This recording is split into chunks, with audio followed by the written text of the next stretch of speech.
चादर तरोडीवरती बसलेल्या धुळीप्रमाणे असते. धूळ झटकली की तिचं घर पुन्हा धारदार बनते असे सांगणारे लोकशाहीर अण्णाभाऊ साठे यांना त्यांच्या जयंतीनिमित्त मी एकशिंगेपर्यंत विभीषण इयत्ता 9वी ड ची विद्यार्थिनी सर्वप्रथम अभिवादन करते व विषय मांडत आहे लोकशाहीर अण्णाभाऊ साठे यांचे जीवन व कार्य. शाहीर हा लोकजीवनाशी एकरूप होऊन त्यांच्या कथा व्यथा जाणून घेत असतो. आपल्या शब्दातून त्यांना मोठं रूप देत असतो. शाहिराचं कवन हे फक्त लोकजीवन मांडण्यासाठीच नव्हे तर कित्येक पिढ्यांनी स्वीकारलेल्या गुलामगिरीच्या जोखडातून त्यांना मुक्त करत त्यांच्यातला सन्मान जागा करण्याचं काम देखील शाहिरालाच करावं लागतं. आणि शाहिराच्या या कर्तृत्वाला खऱ्या अर्थानं जागले ते म्हणजे लोकशाहीर अण्णाभाऊ साठे.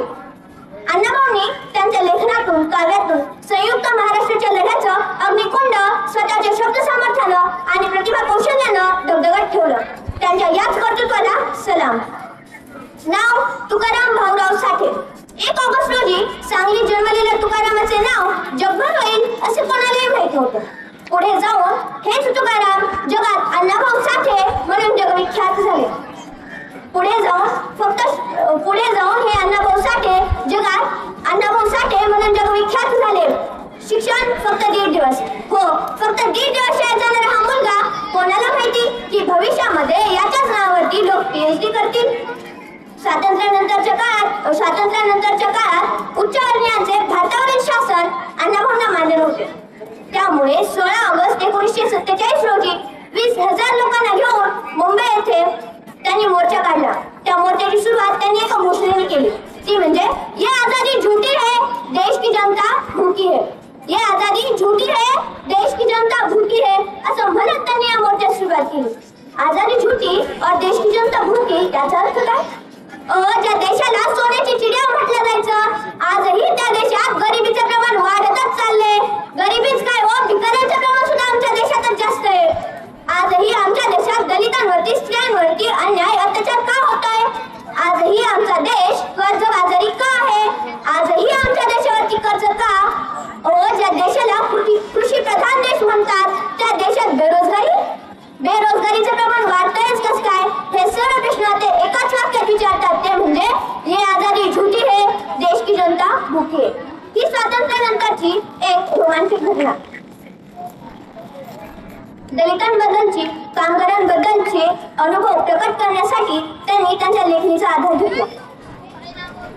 इसवी सन 1958 मध्ये स्थापन झालेल्या पहिल्या दलित साहित्य संमेलनाच्या उद्घाटन प्रसंगीच्या भाषणात अण्णाभाऊ म्हणतात ही पृथ्वी कोणत्याही शेषनागाच्या मस्तकावरती तरलेली नसून गरीब गोरगरीब कष्टकरी श्रमिक कामगारांच्या हातावरती तरलेली आहे असं म्हणून ते या भाषणाची सुरुवात करतात. या वाक्यातून त्यांची दलितांबद्दलची कामगारांबद्दलची आत्मीयता दिसून येते.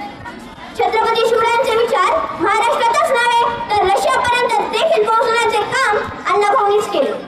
महाराजांचे विचार रशियापर्यंत पोहोचवण्यासाठी त्यांनी त्यांच्या लेखणीचा आधार घेतला. प्रथम मायभू तुझ्या चरणा छत्रपती शिवबा चरणा स्मरुणी गातो कवना या ओळींनी ते त्यांच्या लेखणीची सुरुवात करत. या ओळींनी ते त्यांच्या लेखणीची सुरुवात करत. जग बदल घालून घाव माझं सांगून गेले भीमराव.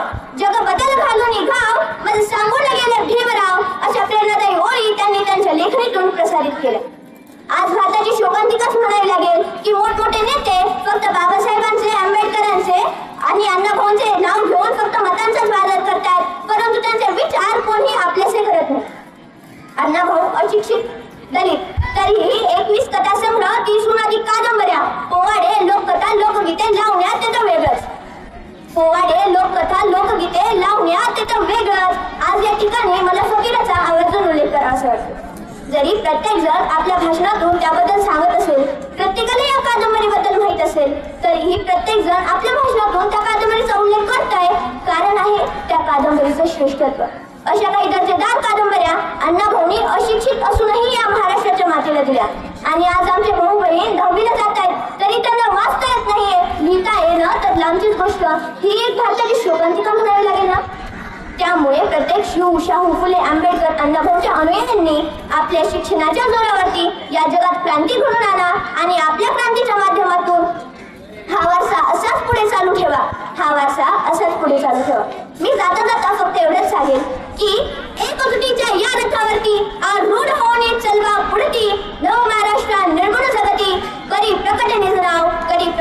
धन्यवाद.